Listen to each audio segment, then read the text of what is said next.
The government is pushing ahead with its plan for what it calls a Atmanirbhar or self-reliant India. Let's tell you first the big takeaways from what the government announced today. 1 lakh crores for farming announced by Finance Minister Nirmala Sitharaman and infrastructure. Essential Commodities Act to be amended. This was one of the big takeaways today. Cereals, edible oil pulses to be deregulated. The farmer can sell to any buyer across the country. 10,000 crore for micro food enterprises, 20,000 crore for fisheries and marine industry. These were some of the big takeaway announcements that were made. What does all of this mean? What is the direction that the government is taking us in? Dr. Rajiv Kumar, the Vice Chairperson of Niti Aayog, joins us. Appreciate your joining us, Dr. Kumar. We've had three press conferences from the Finance Minister, but many observers of the economy are still not clear what's the big idea here. We are in a crisis. Is this about survival? Is this about revival? Where are the schemes that will actually give a fiscal stimulus, put cash in the hands, is what critics are saying. So what's the big idea, Dr. Kumar, that the government is moving ahead according to you with? The big idea is, Rajdeep, following what the Prime Minister said in his address, that we want to use this crisis as an opportunity to make bold reforms, which will bring about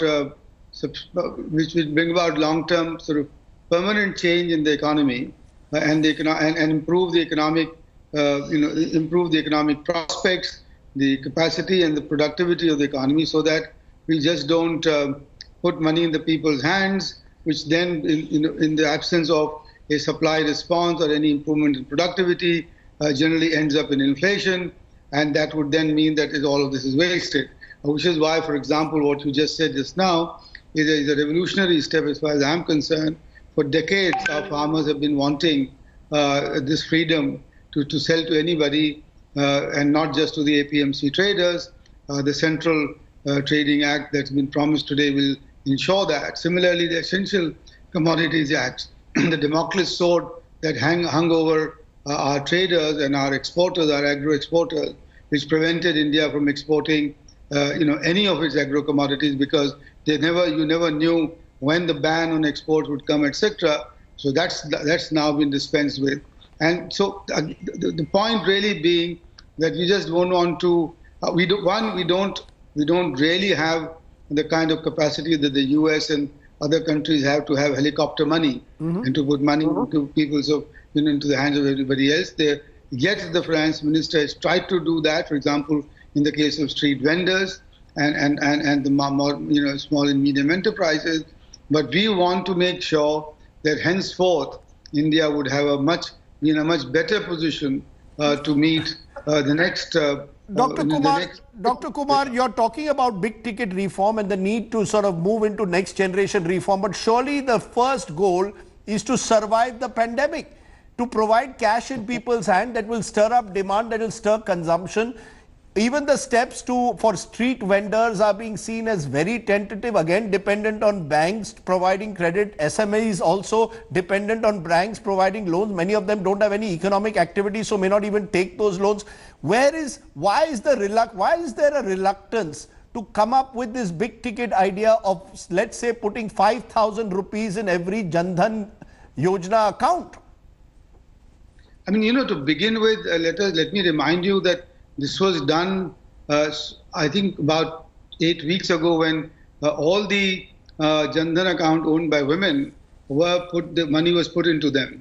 That was one thing. The other thing is that in the PM and the PM 500 rupees, a very small amount. Sorry? Very small amounts were put in. I mean, you've got, the critics are saying, I had Mr. Chidambaram on this very show at this very time last night, and he said, why can't you put 5,000 rupees in 12 crore individual accounts? Why can't we put 50,000 for that instance? You've got to cut your coat according to the cloth you have. We can't be as responsible as some of the former finance ministers who let your fiscal deficit drip from 2.5% of GDP to 6% in one fell swoop in announcing the budget, the February 2008 and February 2009 budgets. But that's not the way, because then after that, you had to face the inflation of 12% plus. and then all that loan melas that were given and the artificial exuberance that were created. Do you want to go down? Do you want us to go down that route? But but I think people want migrant labor in particular to be given cash in hand. They want payroll possibly benefits to be given. Do you think that's not possible? Isn't that the biggest challenge at the moment, that thousands of people are going home and are out of work, sir? Issues were addressed yesterday in the finance minister's press conference. The other bigger thing, much bigger thing that the central government has done is to afford monies to the state governments to try and keep the potential migrants back home, and as a result of which you have only about, I think, no more than 7 million, 5 million, 7 million of the 70 million migrants moving around, and which is something that's going to be useful when the economic lockdown is lifted. So the point is that we can make stories, of tragedies which shouldn't have been there. But the fact remains that you got to take measures which will have the balance between, as I've said earlier, between lives and livelihoods, because you got to keep balance both, and the fact that you have to keep an eye on the fact that if you do something, if you go overboard, you will get the credit rating agencies downgrading you. Your foreign investment will then sort of march out, because a lot of the funds have a condition that if you can go into junk bond, then you don't they will not let their investments remain here. So what will stir economic activity, sir? Sorry, what is it that has been said in the last 72 hours that in your view will actually stir economic activity, given the fact that we are still under a lockdown? Even the MSMEs one speak to are worried that they still do not have the capacity to restart work. That is why you got the finance minister announcing 3 lakh crore additional loan funds without collateral to the SMEs, which they can make use of, and also the redefinition of the MSMEs so that they can improve their skills and so on, plus a 50,000 fund of funds to make equity investments in the MSMEs. The economic activity, Rajdeep, in our country will restart when the economic lockdown is lifted, which will be very soon. And although not immediately all of it at the same time, because again you have to take care of the pandemic and not to lose lives. But they will start off because you have got about 73,000 crores being pumped into the agriculture sector with the procurement of the crops for the Rabi harvest. That's a significant amount of money. You've got all this money that has been given to the PM Kisan Yojana, which I think amounts to, if I'm not mistaken, 18,600 crores in one stroke was given there. That creates demand. You got the finance minister announced yesterday that the Manrega allocations will increase if they need to be, and the rates have been increased there, so that the migrants who are going back, if they need to be absorbed in productive work, they would be absorbed there. That will create incentive. Plus the fact that you've got the free rations for the migrants will make sure that they will not suffer, and they have not suffered. Sir, but I'm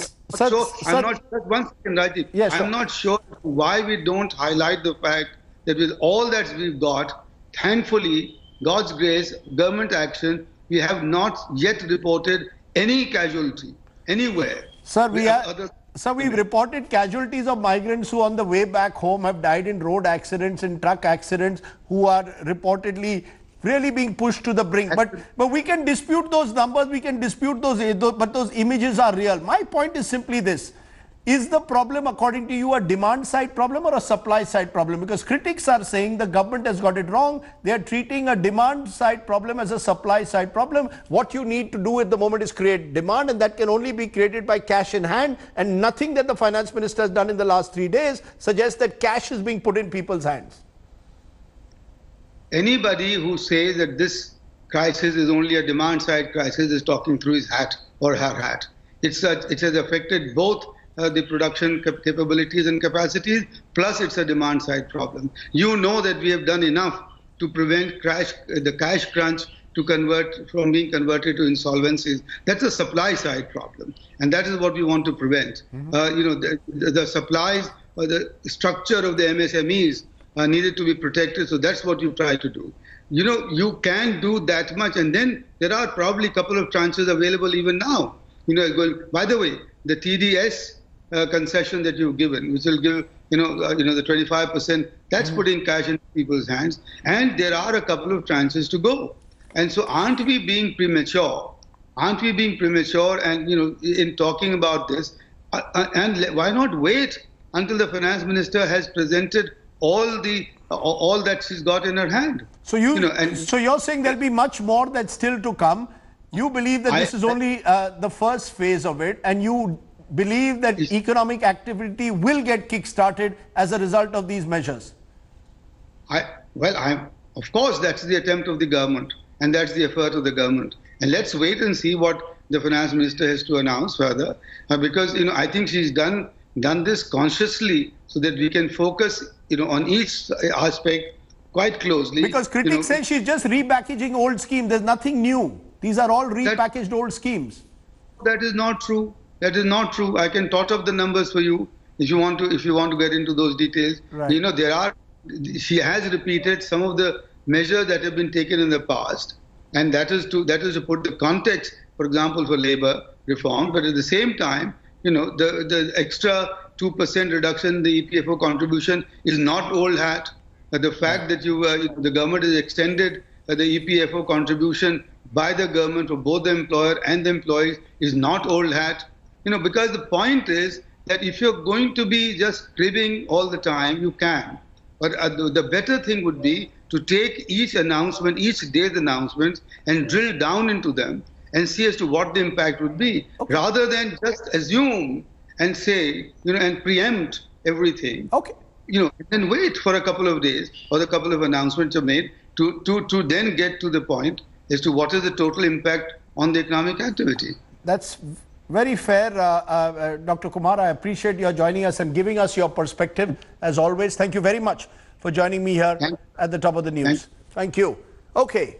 Hi everyone, Preeti Chaudhary here. Hope you like this video. For latest news and analysis, like and subscribe to the India Today YouTube channel. And don't forget to press the bell icon to stay updated. Thank you for watching.